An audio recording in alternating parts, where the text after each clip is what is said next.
Table আরেকটু নেন, table আরেকটু নেন, ডান দিকে নেন।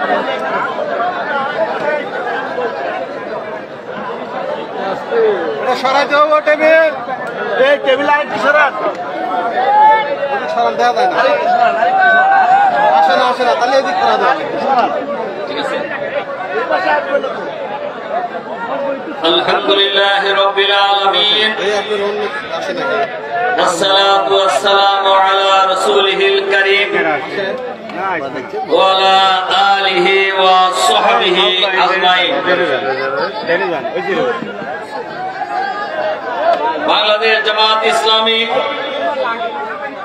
শাহজাদপুর উপজেলার উদ্যোগে বৈষম্য বিরোধী ছাত্র আন্দোলনে নিহত শহীদদের স্মরণে আয়োজিত আজকের এই আলোচনা সভা ও দোয়ার মাহফিলের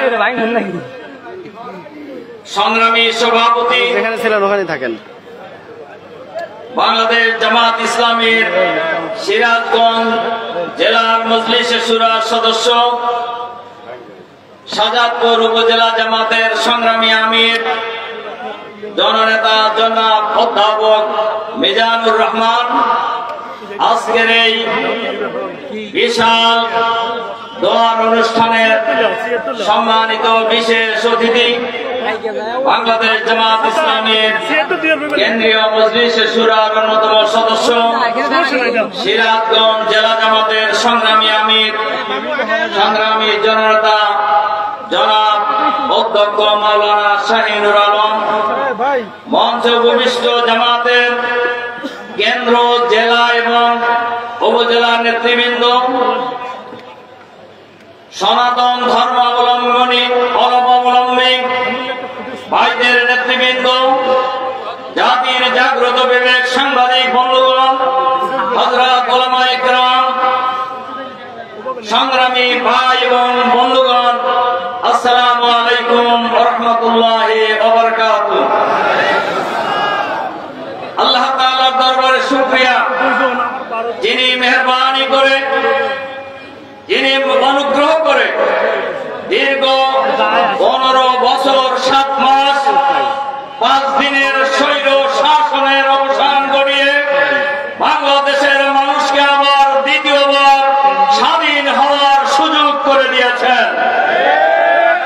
আমরা সকলেই বলি আলহামদুলিল্লাহ। সম্মানিত ভাই এবং বন্ধুগণ, এই গত 15 বছর এই শাহজাদপুর সরকারি কলেজের মাঠে একটি দল ছাড়া আর কোন দল কোন মিটিং মিছিল করতে পারে নাই। পারছে? কেন পারে নাই? আপনারা কি দেশের মানুষ না? আপনারা কি অন্য দেশ থেকে আইছেন? আপনারা কি ঘর জামাই আইছেন? তারা করতে দেয় নাই, তারা করতে দেয় নাই। সংগ্রামী ভাই এবং বন্ধুগণ, দীর্ঘ 15 বছর এই দেশের মানুষের উপর জেল, জুলুম, নির্যাতনের স্টিম রোলার পরিচালনা করা হয়েছে। যারা এই সরকারের বিরুদ্ধে কথা বলেছেন, তিনি রাজনৈতিক দলের নেতা কর্মী হন, সাংবাদিক হন, ব্যবসায়ী হন, আর সমাজের যে শ্রেণীর মানুষই হন না কেন, এই স্বৈর শাসক ফ্যাসিবাদী সরকারের বিরুদ্ধে, তাদের জুলুম নির্যাতনের বিরুদ্ধে যারাই বাংলার মাটিতে কথা বলেছেন, তাদের এই টুপি চেপে ধরা হয়েছে। হয় তাকে গুম করা হয়েছে, অথবা খুন করা হয়েছে, অথবা জেলখানায় বন্দী করা হয়েছে। এটা দলমত নেই, সকল মানুষেরই অবস্থা এটা ছিল। এই সরকার ক্ষমতায় আসার পরে বাংলাদেশের দেশপ্রেমিক সেনাবাহিনী চৌকস অফিসারদেরকে বিডিআরের পিলখানায় নারকীয়ভাবে হত্যাকাণ্ড সংঘটিত হয়েছে।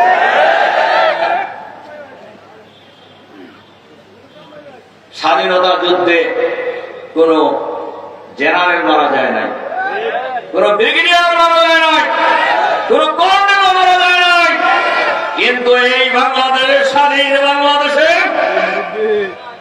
বিডিআরের হেডকোয়ার্টারে general brigadier major general brigadier general colonel সহ 57 জন সেনা কর্মকর্তাকে নির্বিচারে হত্যা করা হয়েছে।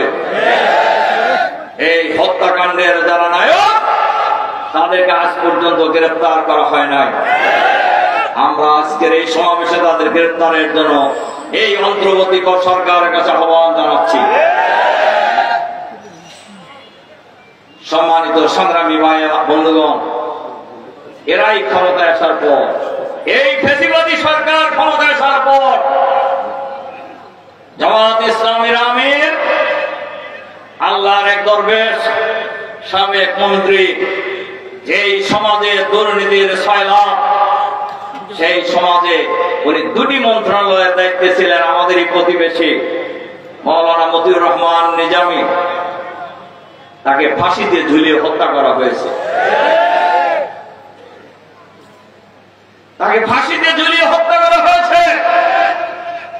ফাঁসিতে ঝুলিয়ে হত্যা করা হয়েছে বিচারের নামে তামাশা করে জামাত ইসলামের সেক্রেটারি জেনারেল আলী হাসান মোহাম্মদ মুজাহিদকে হত্যা করা হয়েছে। মীর কাসেম আলীকে হত্যা করা হয়েছে। কামারুজ্জামানকে হত্যা করা হয়েছে। শহীদ আব্দুল কাদের মোল্লাকে জেলখানায় হত্যা করা হয়েছে। প্রফেসর গোলাম আজমকে জেলখানায় হত্যা করা হয়েছে। আল্লামা দেলোয়ার হোসেন সাইদিকে জেলখানায় হত্যা করা হয়েছে।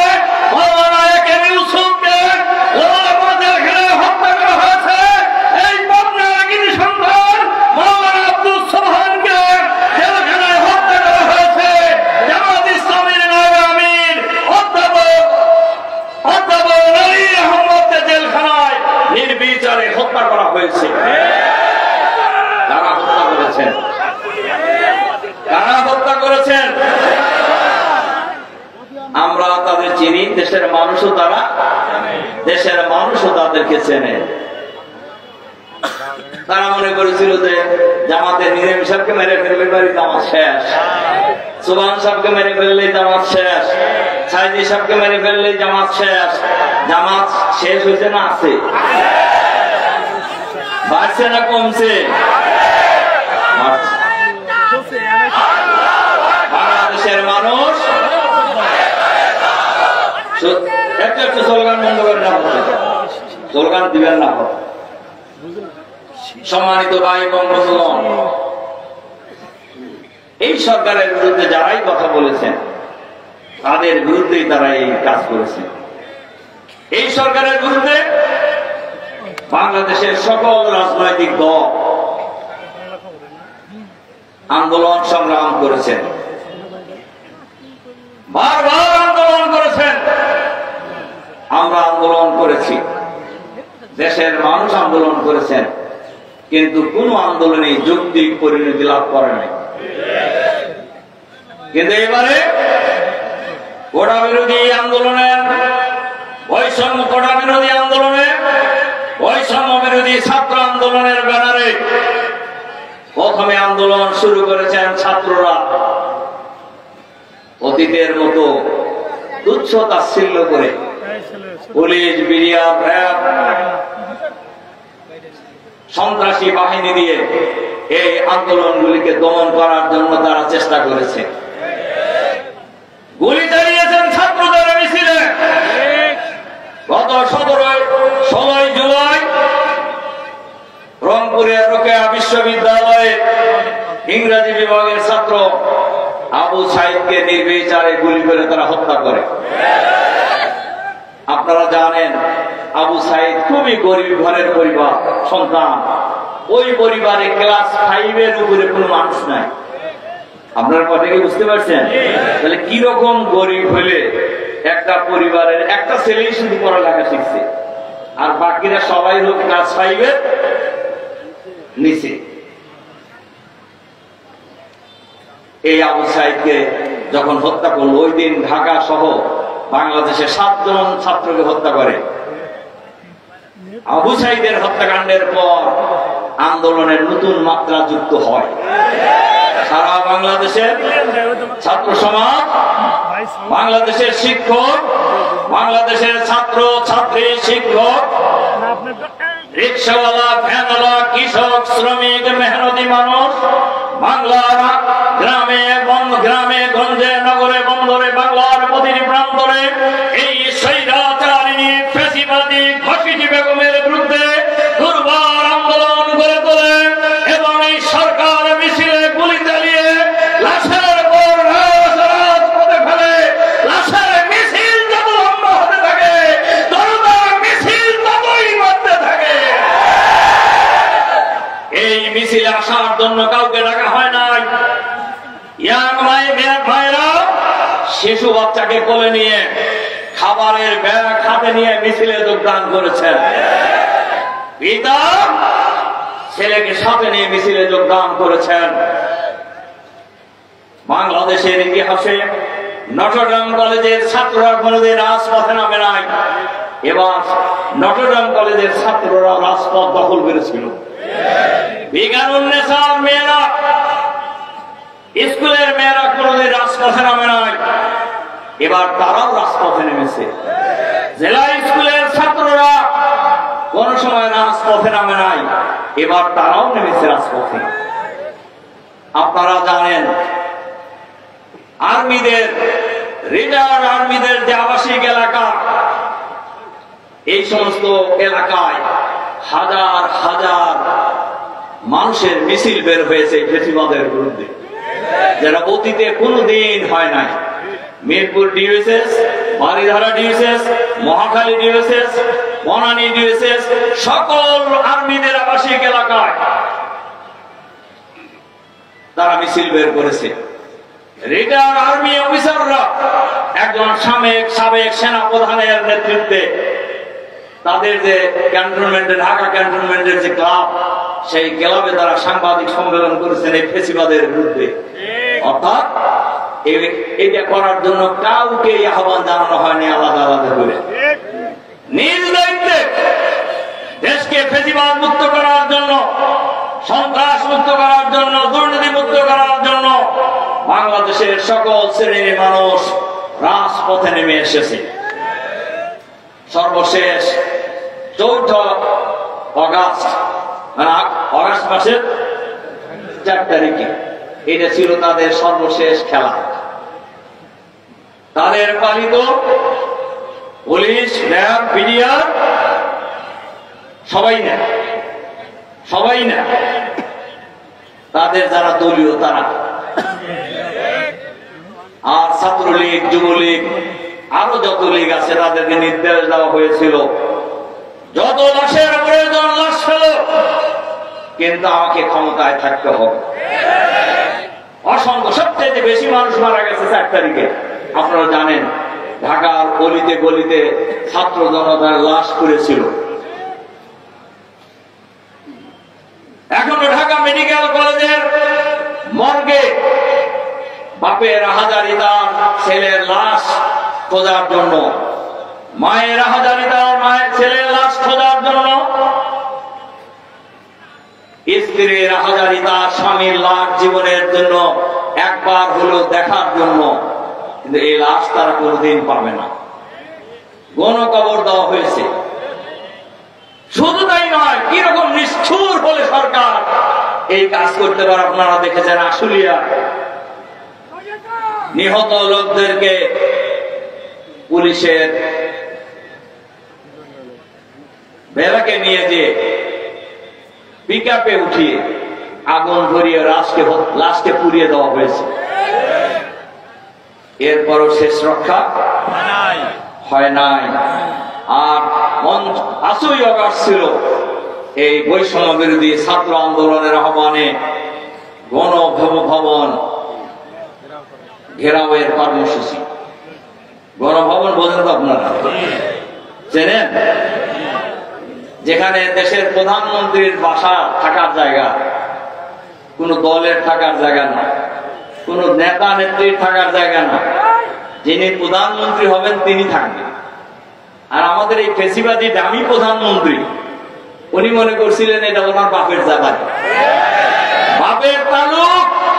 উনি মনে করেছিলেন উনি যতদিন আছেন ততদিন উনি থাকবেন, তারপরে ওনার ছেলে থাকবেন, তারপরে ওনার মেয়ে থাকবেন, তারপরে নাতিপুতি থাকলে তারা থাকবেন। আবার আমাদের আওয়ামী লীগের লোকেরা তো মনে করতেন যে ও মহিলা মরবো না, একটা মনে করতেন যে উনি যতদিন আছে ততদিন আর কাকুর খাওয়া নাই, এটা বলতো না? বলেন, বলতো কিনা? কিন্তু 5ই আগস্ট যখন কারফিউ ভেঙে পুলিশ সেনাবাহিনীর ব্যারিকেড ভেঙে ঢাকার রাজপথে লক্ষ লক্ষ ছাত্র জনতা, নারী পুরুষ, ছাত্র ছাত্রী, কৃষক শ্রমিক মেহনতি মানুষ ঐক্যবদ্ধ ভাবে লক্ষ লক্ষ ছাত্র জনতা মিছিল যখন গণভবনের দিকে যাচ্ছিল, তখনই এই ফেসিবাদী ঘসিনী বেগম দেশ থেকে পালিয়ে যেতে বাধ্য হন। উনি কয়েকদিন আগে বলেছিলেন হাসিনা পালায় না, কি বলছিল কিনা? পালাইছে না? পালাইছে কিনা? একা পালাইছে না গোষ্ঠী সুদ্ধা পালাইছে? দাম্ভিকতা আল্লাহ পছন্দ করেন না। দাম্ভিকদেরকে আল্লাহ তাআলা কোন সময় পছন্দ করেন না, বরদাস্ত করেন না। বুঝছে না? সেটা তারা দেশটাকে এমন ভাবে খালি সন্ত্রাস করছে, তাই দুর্নীতিতে লুটপাট করে দেশের অর্থ বিদেশে পাচার করে ব্যাংকগুলি ফোকলা করে দিচ্ছে।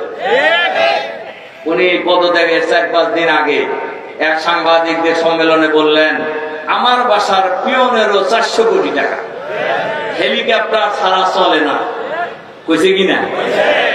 আমি ঢাকা সহ বাংলাদেশের বহু জায়গায় আপনাদের মধ্যে এরকম মিটিং এর কথা বলছি যে বাসার আসলে কিন্তু পিয়ন ছিল না, সে ছিল বাসার কাজের লোক।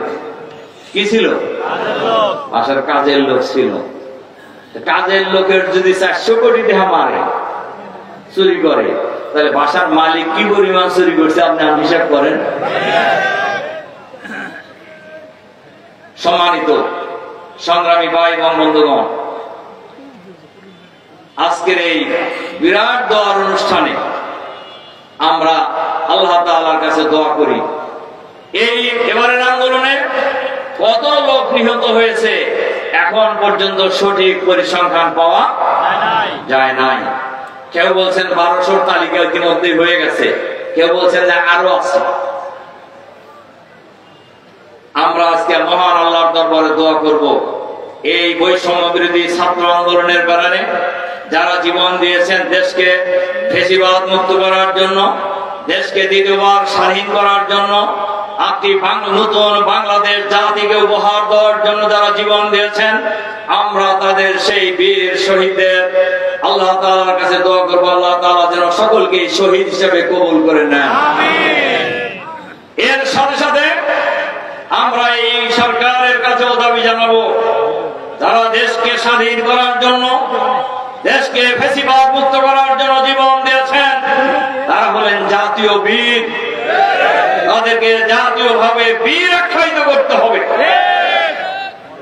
সম্মানিত সংগ্রামী ভাই এবং বন্ধুগণ, আজকে আমাদের এই সাজাদপুরে 2 জন ভাই নিহত হয়েছেন ঢাকায়।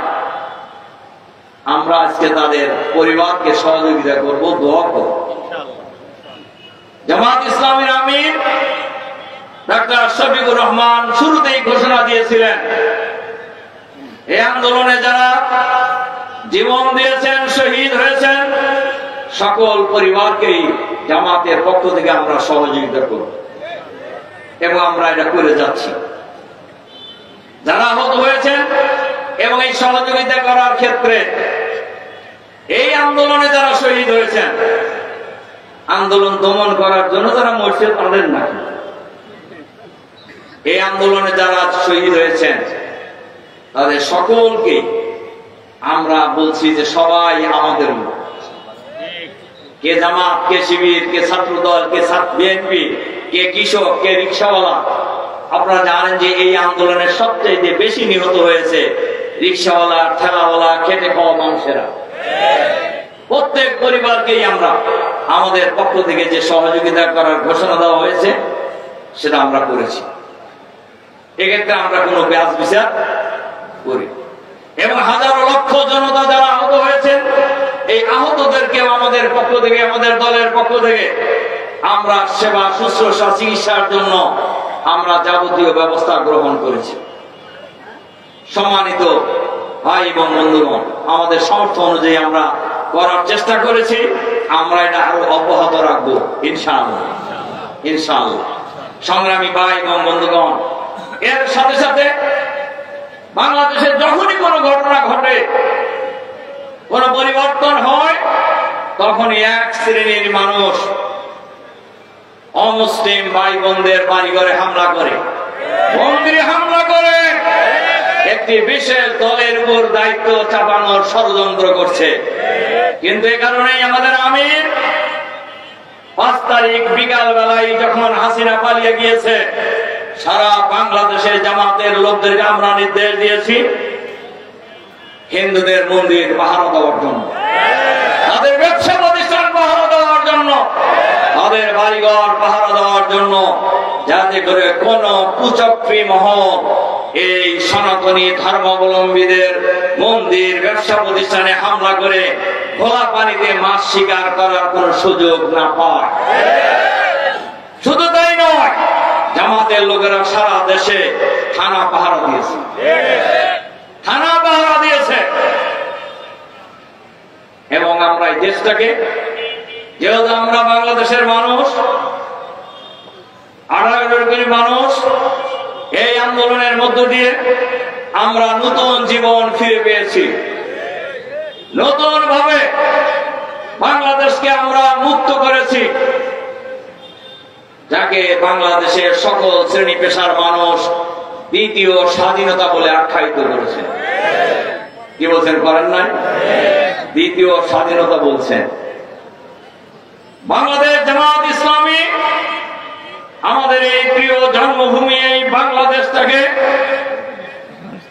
সন্ত্রাস মুক্ত বাংলাদেশ হিসেবে গড়ে তুলতে চায়, দুর্নীতি মুক্ত বাংলাদেশ হিসেবে গড়ে তুলতে চায়, লুটপাট মুক্ত বাংলাদেশ গড়ে তুলতে চায়, ফ্যাসিবাদ মুক্ত বাংলাদেশ গড়ে তুলতে চায়। আমরা এই বাংলাদেশকে আগামী দিনে একটি আধুনিক বাংলাদেশ হিসেবে গড়ে তুলতে চাই। আপনারা চান না? দুর্নীতি মুক্ত বাংলাদেশ কারা চান? হাত তোলেন তো দেখি।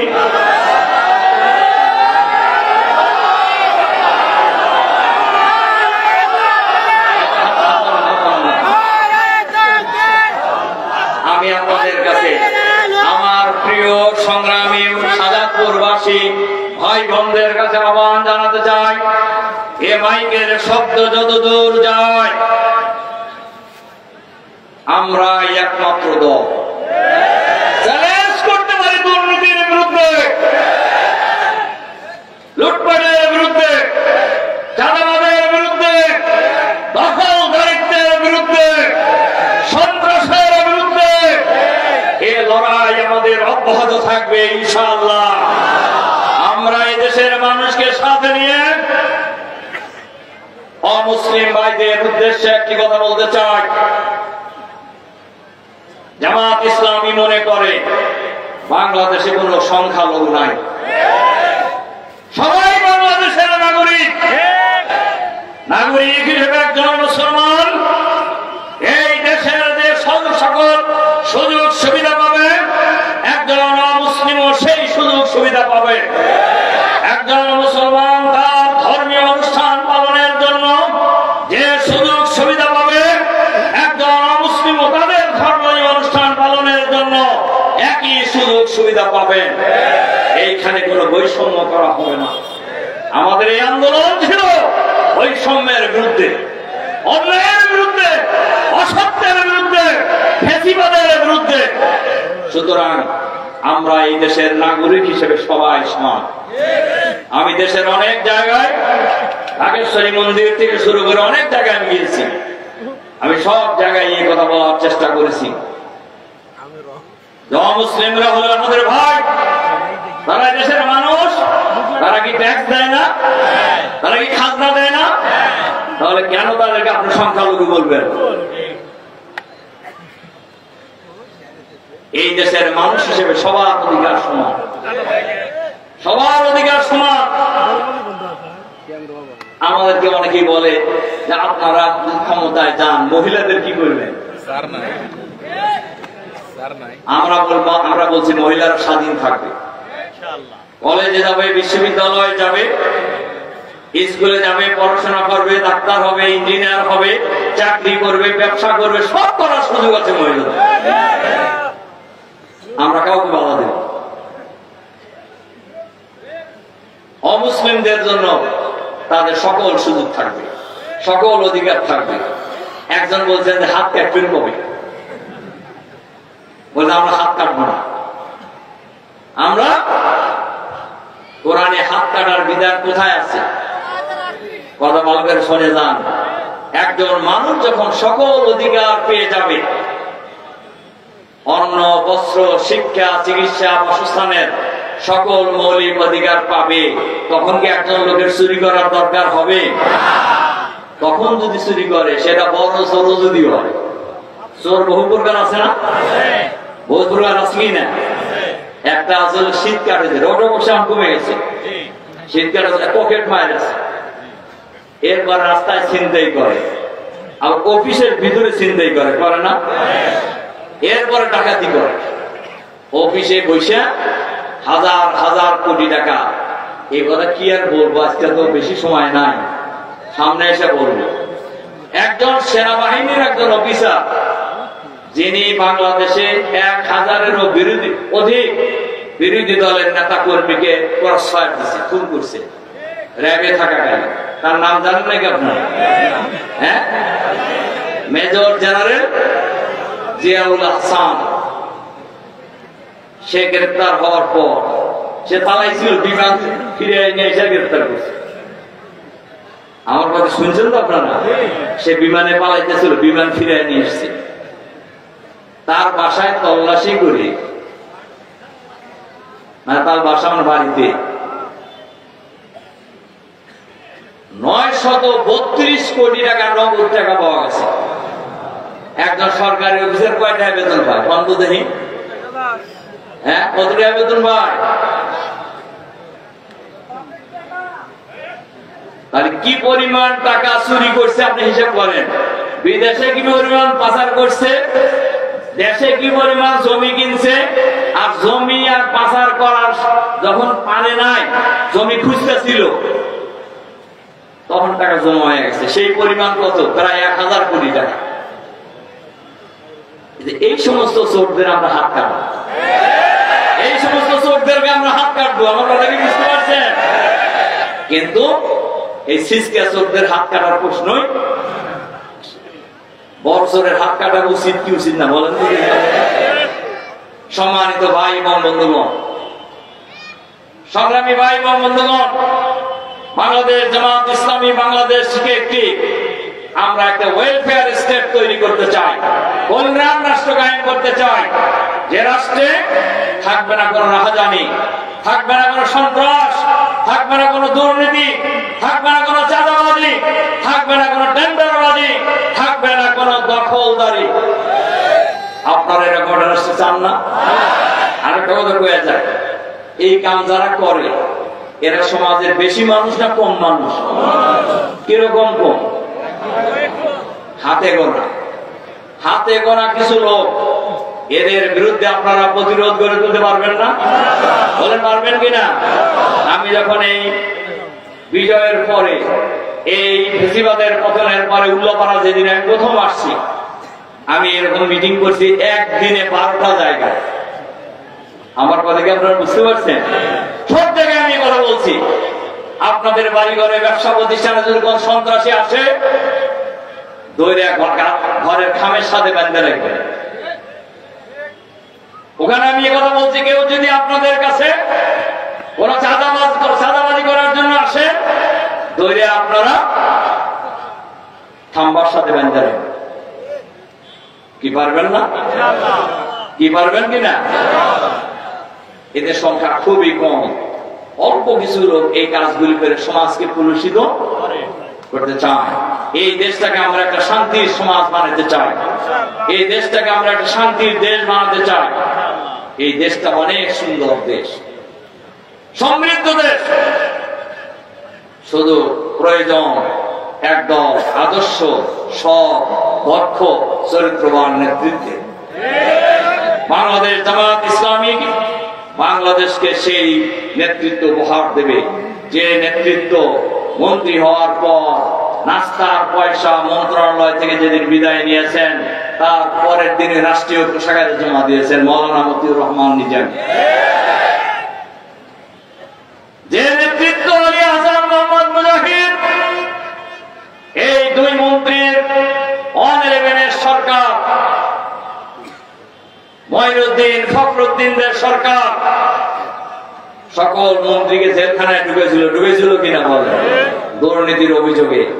আমাদের এই দুই মন্ত্রীর বিরুদ্ধে মাইক্রোস্কোপ দিয়েও একটা গাঢ় দুর্নীতিকেও বের করতে পারে না। এরকম নেতৃত্ব আপনারা চান না? আমরা সেটা চাই এবং আল্লাহ তাআলা যদি আমাদেরকে কোন সময় সেই সুযোগ দেন তাহলে আমরা সেই বাংলাদেশ গড়ে তুলব ইনশাআল্লাহ। ইনশাআল্লাহ এই ব্যাপারে জাতির কাছে জামাত ইসলামী প্রতিশ্রুতি দিব। এ ব্যাপারে জামাত ইসলামী প্রতিশ্রুতিবদ্ধ। এজন্য আজকের এই বিশাল দোয়ার অনুষ্ঠানে আমি আপনাদের কাছে যে আহ্বান জানিয়ে আমার কথা শেষ করতে চাই, আসুন আমাদের প্রিয় জন্মভূমি ৫৬,০০০ বর্গ মাইলের এই বাংলাদেশ একটি সুন্দর দেশ, শস্য শ্যামলা সুন্দর বাংলাদেশ। এই বাংলাদেশটাকে আগামী দিনে আমরা একটি সুন্দর বাংলাদেশ হিসেবে আমরা গড়ে তুলব ইনশাআল্লাহ। ইনশাআল্লাহ কাজেই আমরা একটা আধুনিক বাংলাদেশ, সমৃদ্ধ বাংলাদেশ গড়ে তুলব। সেই বাংলাদেশের সেই আন্দোলনে দেশের সকল মানুষকে, বিশেষ করে শাহজাদপুরের সর্বস্তরের ছাত্র জনতা ভাই বোনদের কাছে উদাত্ত আহ্বান জানিয়ে আজকে এখানে আমরা দুইজন যে নিহত হয়েছেন, শাহজাদপুরের কৃতি সন্তান জাতীয় বীর, একজন হলেন সুজন আহমেদ আর অন্তর ইসলাম। এই দুই ভাইয়ের, এই দুই বীর যোদ্ধা পরিবারকে এখন জামাতের পক্ষ থেকে আর্থিক সহযোগিতা প্রদান করব আমরা, এবং সেই প্রোগ্রামের মধ্য দিয়ে আমাদের এই আজকের এই দোয়ার অনুষ্ঠান এখানে শেষ হবে।